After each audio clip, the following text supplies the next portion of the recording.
Do you think the pigeons in Islington look down on the ones from Piccadilly Gardens, who, hardened by the concrete blocks, scoff on sick and haven't got a full set of toes?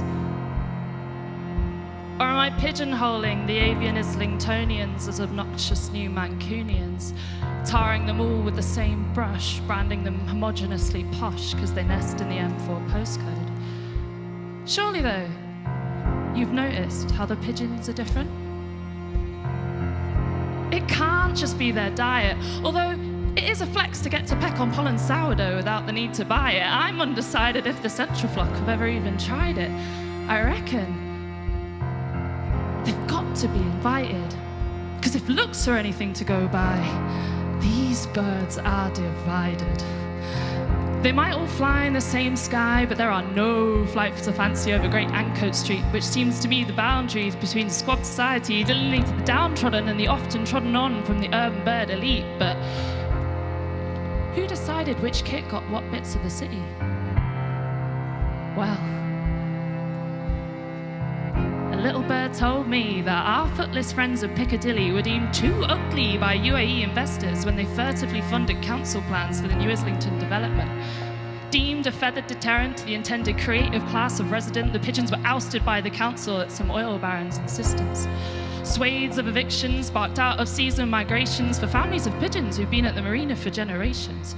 The unjust relocation to Piccadillic pastures new, made palatable by the title urban regeneration, when really it was a means to displace them, to make way for the Columbity bourgeoisie and their disposable income. And this all happened at a rate so rapid that the new neighbourhood is less organic than the bread served at the countless fledgling cafes. Fast-paced change has created a piecemeal place with space allocated to make the most money, robbing a separatist underbelly. The urban design focused on the few, not the many. And to really squeeze out the pennies, they designated the creation of community space as low priority, a choice that limits the potential to gather together and extends the existent loss of hubs, as most pigeon pubs didn't survive the bird flu infestation.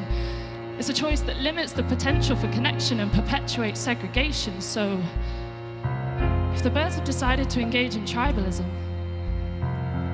I don't blame them. Since that first appearance-based decision, they've had to live in constant competition. Spurred on by suspicion, they only relate in opposition. They don't see what is. They only see what isn't. If, in the face of capitalism, pigeons have forgotten their communion, then who are we to judge them? Are we any different? Do you think there are people in Islington who look down on the ones from Piccadilly Gardens?